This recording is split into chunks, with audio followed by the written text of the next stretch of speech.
Hello and welcome to ज़ार कमर्शिया। सो आज का topic जो है वो है अकाउंटिंग टर्मिनोलॉजी का पार्ट सेकंड। तो सबसे पहली टर्म हम पढ़ेंगे बैड डेट्स। बैड डेट्स होता क्या है? The amount of money which can't be recovered from debtors.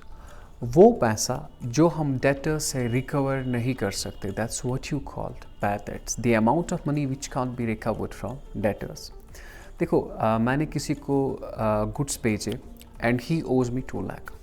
Now because of certain reasons वो मुझे पैसा वापस नहीं दे पा रहा है। सपोज वो आउट ऑफ कंट्री गया, बैड डेट, या देयर आर अदर रीज़न जो बिजनेस के रीज़न है, इंसॉल्वेंट हो गया वो, जो आप अभी नहीं जानते वो टर्म होती क्या है, ठीक है।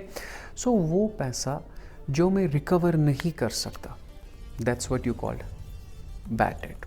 फॉर एग्जाम्पल मेरे पास 100 स्टूडेंट्स हैं, 100 में से 80 स्टूडेंट्स ने मुझे फ़ी दिया, 20 ने फ़ी नहीं दिया। सो जितना वो पैसा बन जाता है, that's what you called bad debt. So वो पैसा जो हम रिकवर नहीं कर सकते डेटर से, that's what you called bad debts. Okay, now next term, revenue and expense. Revenue होता क्या है? Sale of goods is called revenue. अगर हम गुड्स बेचेंगे और हम कितना पकड़ेंगे, इसका वैल्यू क्या है, that's what you called revenue. For example मैंने मोबाइल भेजा 50,000 में।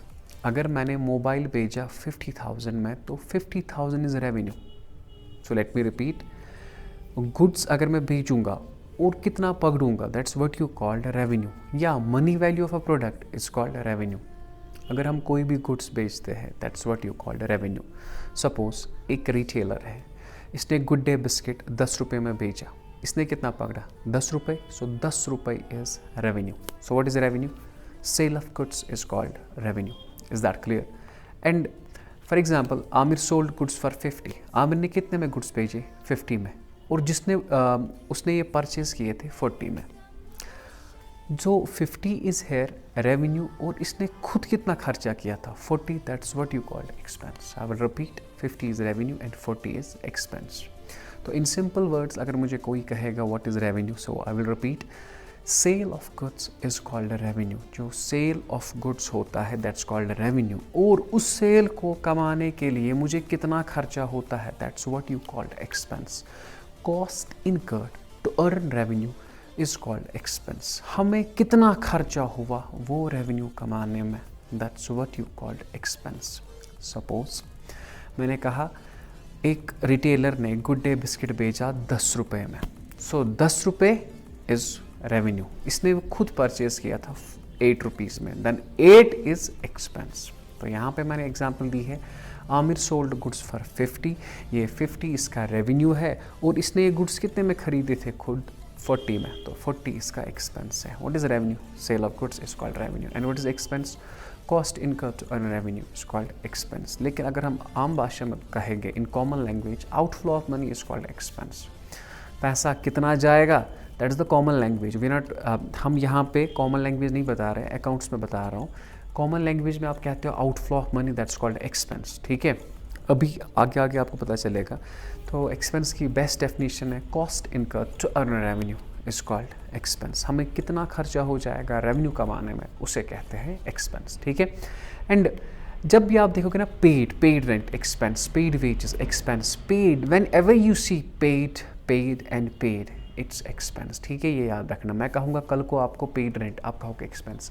पेड सैलरी, आप कहोगे एक्सपेंस। पेड इंटरेस्ट, आप कहोगे expense. Is that clear my dear? जो भी पेड होगा माय डियर, दैट्स एक्सपेंस। जो भी पेड होगा वो होगा आपका एक्सपेंस, ठीक है।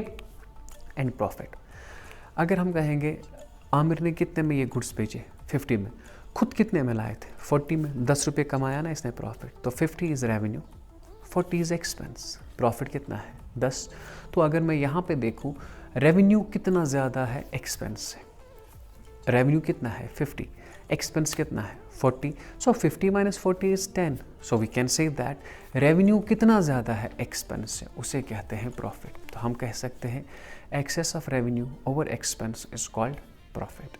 याद रखना, आम भाषा में रेवेन्यू को कहते हैं सेलिंग प्राइस, एक्सपेंस को कहते हैं कॉस्ट प्राइस, ठीक है।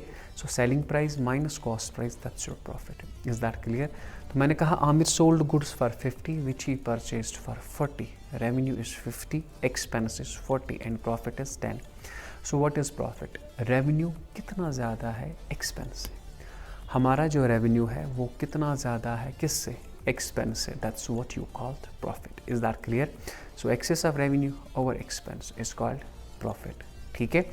और इसका अगर उल्टा हम करेंगे वाइसी वर्सा, वो बनेगा लॉस। सर वाइसी वर्सा मीन्स अगर हम देखेंगे कि एक्सपेंस कितना ज़्यादा है रेवेन्यू से, that's what you called loss.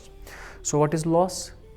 Excess of expense over revenue is called loss. Revenue excess of expense over revenue, हमारा खर्चा कितना ज़्यादा है किससे बेटा? रेवेन्यू से। That's what you called loss. Is that clear? ठीक है। एंड वन मोर थिंग, यहाँ पे मैंने एग्जांपल दी, आमिर ने गुड्स बेचे 50 में, जो इसने परचेज किए थे 55 में। तो यहाँ पे रेवेन्यू है 50, एक्सपेंस है 55, then the loss is 5। Is that clear? ठीक है। ओके, आफ्टर दैट गुड्स और स्टॉक। गुड्स होते क्या है? ठीक है।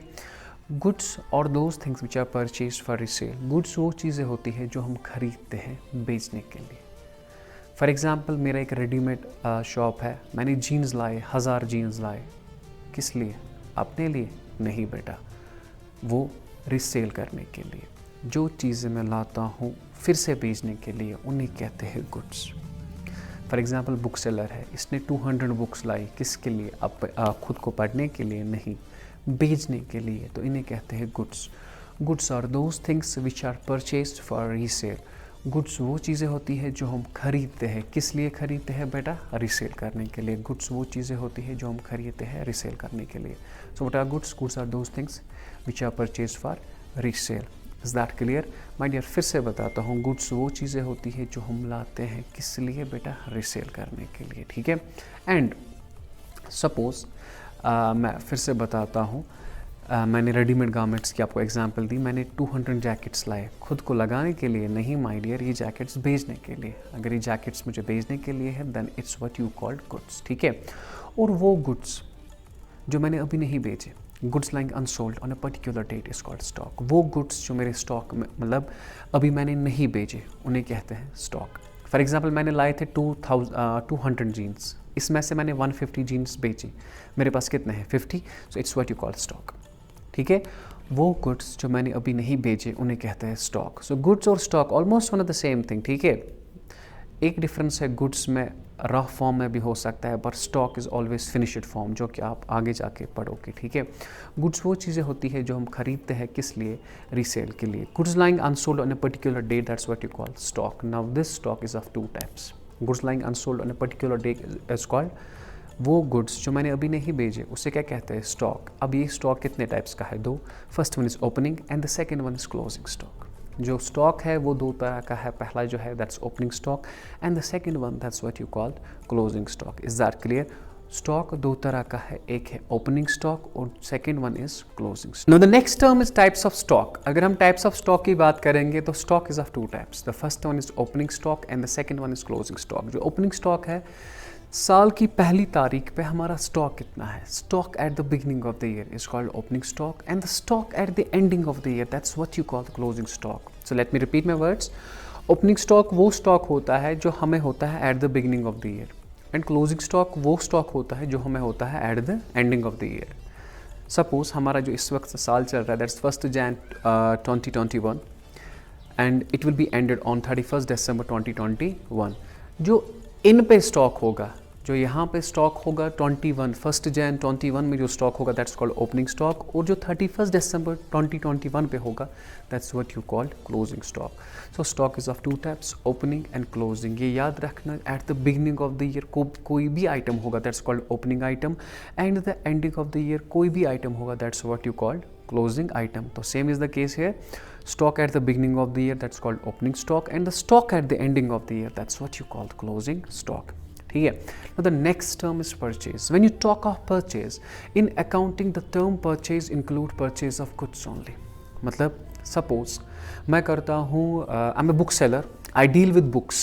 If I have purchased 100 books, it mean it is purchase. अगर मैं बुक सेलर हूँ और मैंने लाया AC, it's not called purchase, it's buying of asset.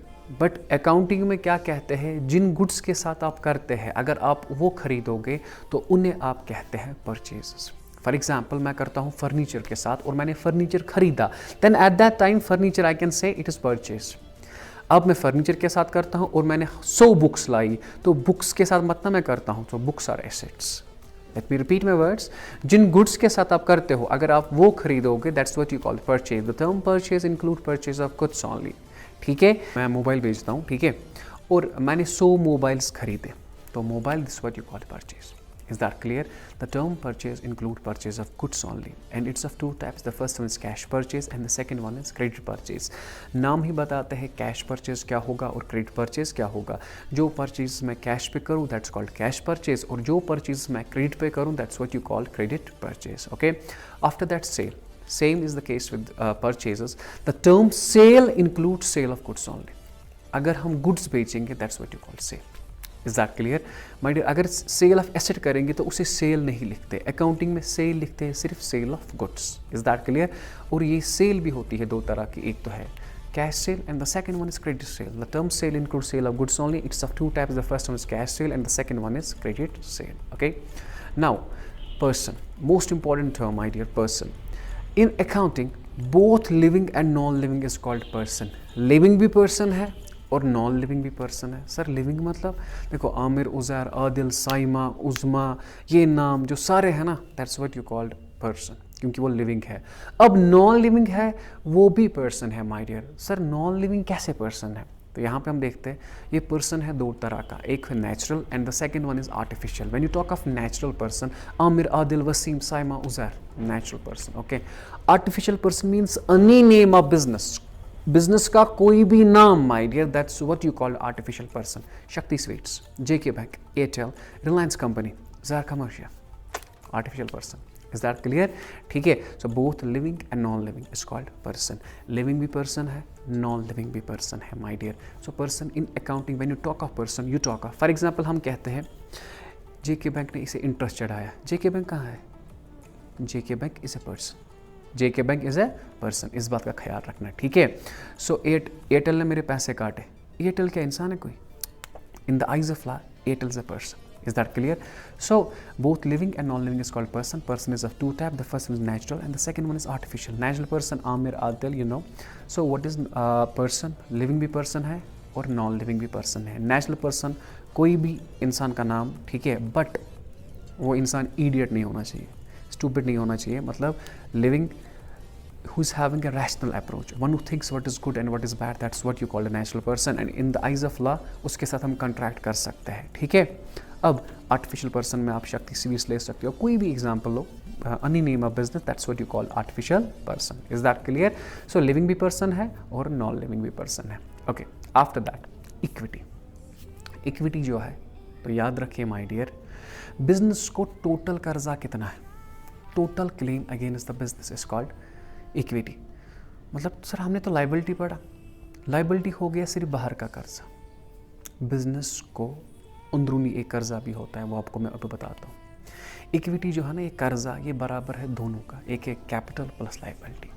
Total claim against the business is called equity. Total कर्जा कितना है बिजनेस का, उसे क्या कहते हैं? इक्विटी।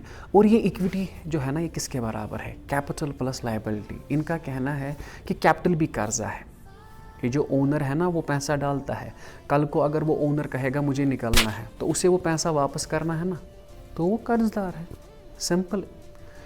अगर देखो, अगर 4 दोस्त कर रहे हैं बिजनेस, एक ने कहा मुझे निकलना है, जब वो निकलेगा उसे पैसा वापस करना है ना, तो इट मीन्स कैपिटल भी कर्जा है, मगर कर्जा बेटा इंटरनल, लाइबिलिटी जो होता है वो होती है external.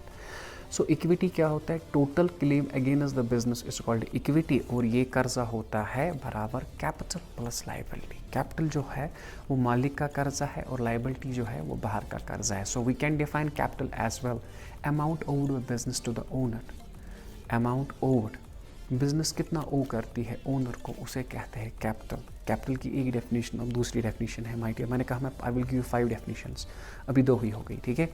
Amount owed by business to its owners is called capital. Business कितना ओ करता है किसी ओनर को, उसे क्या कहते हैं? Capital. Now this liability, amount owed by business to outsider is called liability. वो पैसा जो बिजनेस ओ करती है बिजनेस ओनर को, उसे कहते हैं कैपिटल। वो पैसा जो बिजनेस ओ करती है आउटसाइडर को, that's what you called liability. Okay, हमारे पास लास्ट टर्म है, एक कंसेप्ट है, separate entity concept, business entity concept. आपको अलग पढ़ने हैं, लेकिन ये कंसेप्ट क्या कहता है? ये कंसेप्ट कहता है बिजनेस और ओनर ये अलग नहीं है, ये एक नहीं है। Listen to me my dear, ये क्या कह रहा है? बिजनेस और ओनर ये एक नहीं है, ये अलग है।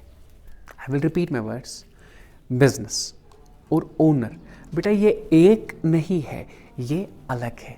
Business is treated as separate and distinct from its owners. Business अलग है, ओनर अलग है। माय डियर, ये कह रहा है बिजनेस जो है ये अलग है, ठीक है। Business is treated as separate and distinct from its owners. For example, हमने एक कंपनी स्टार्ट की दोस्तों ने, फ्रेंड्स कंपनी, ठीक है। इसके 3 ओनर है, आदिल, आरिफ और आकिब, ठीक है। सो पहला क्या कह रहा हूँ मैं, बिजनेस फ्रेंड्स कंपनी अलग है, आदिल, आरिफ, आकिब यानी इनके ओनर्स ये अलग है। So business is treated as separate and distinct from its owners. Business अलग है और ओनर अलग है।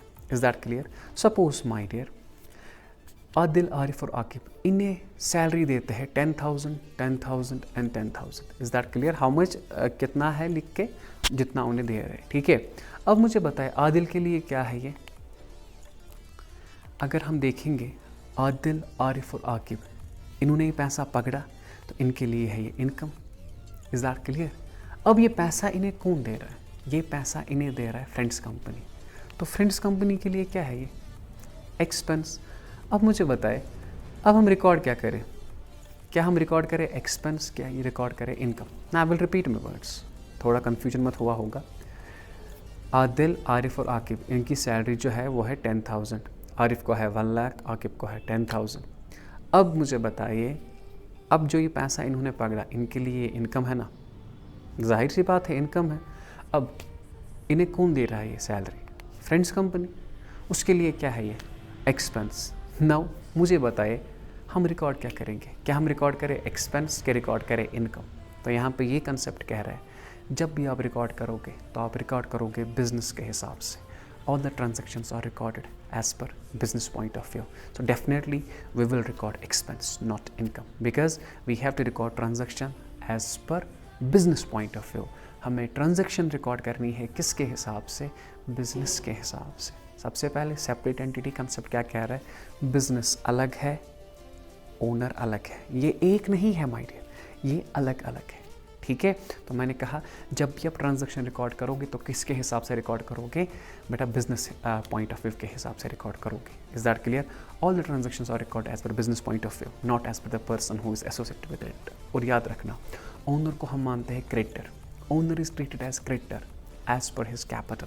सर मतलब एज पर हिज कैपिटल, क्योंकि कभी भी इनमें से कोई भी कह सकता है मुझे निकलना है, जब वो निकलेगा तो इट मीन्स वो कर्जदार है, उसे पैसा वापस करना है। तो owner is treated as creditor as per his capital. तो 3 चीज़ें कही इस कंसेप्ट में।